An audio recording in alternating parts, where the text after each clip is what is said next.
Hello everyone, in this video I will show you how to fix Bluetooth connecting issue on Samsung Galaxy A57. Let's start the video. First of all, go to app library. Here click on settings app. If you want to fix Bluetooth connecting issue, scroll down and click on general management. After click on general management, click on reset. After click on reset Wi-Fi and Bluetooth settings and click on reset settings. After click on reset settings, you will see your problem is solved.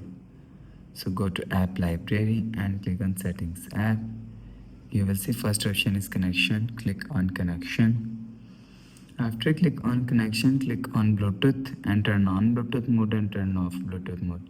Turn on or turn off Bluetooth mode 1 to 3 times and you will see your device is showing here. So if you want to connect, so click on device and you will see click on pair. You will see your device is connect. After the process, go back to home screen. So that's how you can fix Bluetooth connecting issue on Samsung Galaxy A57. If you like the video, please subscribe. Thanks for watching.